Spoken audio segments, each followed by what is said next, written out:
Speaker sir, మంత్రి గారు ప్రశ్నకు కొంచెం సమాధానం బాధ్యతగా ఇస్తే బాగుంటుంది అధ్యక్ష. మేము అడిగిన ప్రశ్న రోడ్లు మరియు భవనాల శాఖ పరిధిలో ప్రభుత్వ ప్రైవేట్ భాగస్వామ్యంతో రోడ్లు వేయడానికి ప్రభుత్వం వద్ద ప్రతిపాదన ఏమైనా ఉన్నదా? ప్రశ్నకు ఏమని ఇచ్చారు సమాధానం? లేదండి. ఇది బడ్జెట్ బుక్, గౌరవనీయులు బట్టి విక్రమార్క గారు మొన్న అసెంబ్లీలో పెట్టిన బడ్జెట్ బుక్. ఇందులో ఏం చెప్పారంటే అధ్యక్ష, 40% ప్రభుత్వ నిధులతో 60% ప్రైవేట్ డెవలపర్ల పెట్టుబడితో రహదారులను అభివృద్ధి చేస్తాం. బడ్జెట్లోనే మంత్రి గారు స్పష్టంగా చెప్పారు, ప్రైవేట్ డెవలపర్స్ యొక్క పెట్టుబడులతో మేము 60% ప్రైవేటులతో పెట్టుబడి పెట్టిస్తాం, రోడ్లు వేస్తామని బడ్జెట్లో ఆర్థిక మంత్రి గారు చెప్పారు.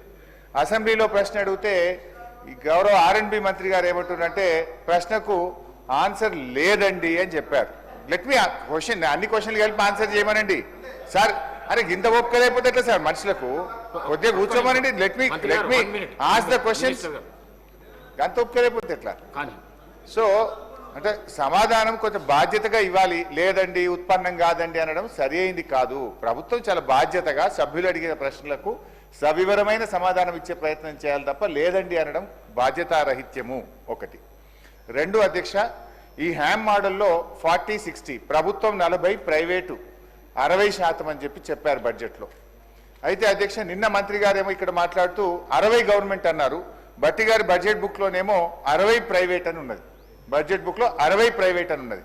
నిన్న R&B మంత్రి గారు ఇదే సభలో మాట్లాడుతూ 60 గవర్నమెంట్ అన్నారు. ఇది ఏది క్లారిటీ? బట్టి గారిది కరెక్టా, గౌరవనీయులు వెంకటరెడ్డి గారిది కరెక్టా? క్లారిఫై చేయండి. నంబర్ 2. నంబర్ 3, సరే 60% ప్రైవేట్ వాళ్ళు పెట్టాలంటే 16,800 కోట్ల రూపాయలు.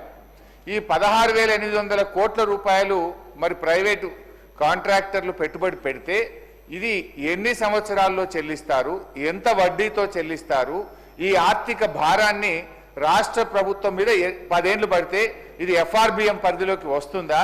మరి రాష్ట్ర ప్రభుత్వం ఎవ్రీ ఇయర్ దీనికి బడ్జెట్ పెడితే మెయింటెనెన్స్కు మళ్ళా బడ్జెట్ అవసరం ఉంటుంది. ఇది రాష్ట్రం మీద ఓ 10 ఏళ్ల పాటు మీరు భారం వేయబోతున్నారా? దీని మీద క్లారిటీ ఇవ్వండి. తర్వాత ఈ రోడ్స్ను ఏ రకంగా ఎంపిక చేసినారు? What is the methodology in selecting these roads either in the Panchayat Raj in R&B? మీరు ఈ హ్యామ్ మోడల్లో చేసేటువంటి రోడ్లను ఏ ప్రాతిపదికన ఎంపిక చేస్తున్నారు? దీంట్లో శాసనసభ్యుల భాగస్వామ్యం ఉందా? అందరూ ఎందుకంటే బీఆర్ఎస్ ప్రభుత్వం ఉంటే అధ్యక్ష రాష్ట్రంలో మిషన్ కాకతీయ చెరువులు చేయాలంటే రాష్ట్రంలోని ప్రతిపక్ష, విపక్ష, స్వపక్ష లేకుండా అన్ని చెరువులు చేశాం. అన్ని మండలాలకు డబుల్ లైన్ రోడ్ అంటే ఏ పక్షమన్న కానీ అన్ని మండలాలకు డబుల్ లైన్ రోడ్ వేశాం. అయితే ఈ హ్యామ్ మోడల్లో మీరు 28,000 కోట్ల రూపాయలతో రోడ్లు వేస్తామన్నారు. ఈ రోడ్ల ఎంపిక ఏ ప్రాతిపదికన చేస్తున్నారో గౌరవ మంత్రి గారు సమాధానం చెప్పాలని కోరుతున్నారు. మినిస్టర్ గారు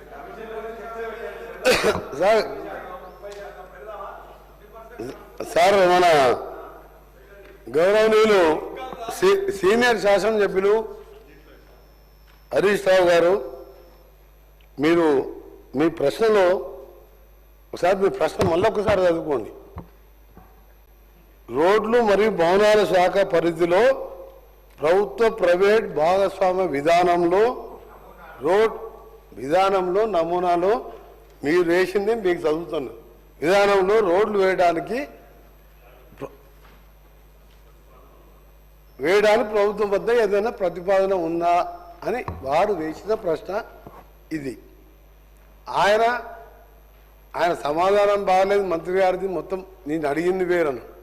ఈ ప్రశ్న ఇదే అధ్యక్ష, అందరు వింటున్నారు. నేను దానికి లేదని చెప్పిన. ఎందుకు దీని ఉత్పన్నంగా లేదని చెప్పిన? ఎందుకంటే మేము PPP మోడల్లో పోదలుచుకోలేదు.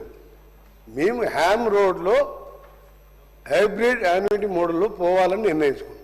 PPP మోడల్ వేరు, హైబ్రిడ్ మోడల్ హ్యామ్ మోడల్ వేరు. దానికి లేదని నేను చెప్పిన. వారేం చెప్పారు నాకేం తెలియదు. అంటే వాళ్ళు చాలా మేధావులు, మాకేం తెలియదు. ఆయన అడిగిన ప్రశ్నకే సమాధానం లేదని చెప్పిన. ఇప్పుడు కూడా చెప్తున్నా లేదండి. ప్రైవేట్ పబ్లిక్ పార్ట్నర్షిప్లో లేదని చెప్పిన. అందరూ ఆలోచించుకోరు. మీరు హరీష్ రావు గారు అంత సీనియర్ సభ్యులు ఆ విధంగా మంత్రి గారికి అవగాహన లేకుండా సమాధానం చెప్పాడని చెప్పి మాట్లాడి అంటే అతను అదే బాధ్యత రహితమైన ఏదైనా ఒక పెద్ద సీనియర్ సభ్యులు ఆ విధంగా ఒక మంత్రి గారు మీ దానికి కరెక్ట్ చెప్పినా లేదా మీరు ఆలోచించుకొని వదిలిపెడుతున్నాను, మీకే వదిలిపెడుతున్నాను. రెండవది, మన గౌరవ సభ్యులు మాజీ ఆర్ఎన్బి శాఖ మంత్రి చెప్పినట్టు, రాష్ట్రంలో ప్రశాంత్ రెడ్డి గారు చెప్పినట్టు రాష్ట్రంలో మొత్తం 29,000 కిలోమీటర్ల రోడ్స్ ఉన్నాయి అధ్యక్ష. దాంట్లో ఆర్ఎన్బి మేము అంటే వీళ్ళు ఈయన చేసింది కూడా మొత్తం చెప్పాలి అధ్యక్ష. ఎందుకంటే మాజీ ఆర్ఎన్బి శాఖ మంత్రి గారు సత్యదూరమైన వారు చేసిన ఘనకార్యాలు చెప్పినారు.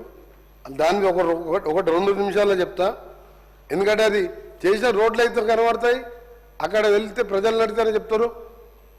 ఎప్పుడైనా అధ్యక్ష మన సంపద రోడ్లను నిర్మించలేదు, మన రోడ్లు మన సంపదను పెంచుతాయి అని జాన్ ఎఫ్ కెనడీ అమెరికా అధ్యక్షుడు ఆయన ఉన్నప్పుడు చెప్పినారు. America is great because American roads is good, దాంతో వస్తుంది. కానీ ఏం చేసింది అధ్యక్ష 5 ఏళ్లలో, మీరు మొత్తం 10 ఏళ్లలో వేసింది. గత ప్రభుత్వం 8,112 కోట్లతో 10 ఏళ్లలో 6,668 కిలోమీటర్ రోడ్లని మాత్రమే కొన్ని రిపేర్ చేసిండు, కొన్ని మొత్తం చెప్పి తర్వాత నువ్వు చెప్పండి.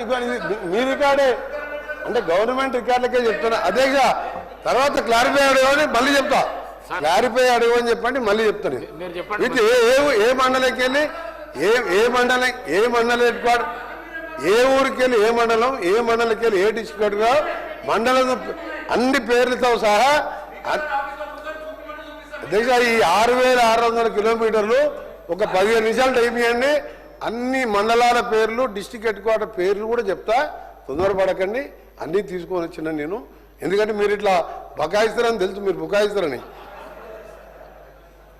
దీనికోసం అధ్యక్ష 3,945 కోట్లు స్టేట్ బడ్జెట్లో 10 ఏళ్లలో 4,100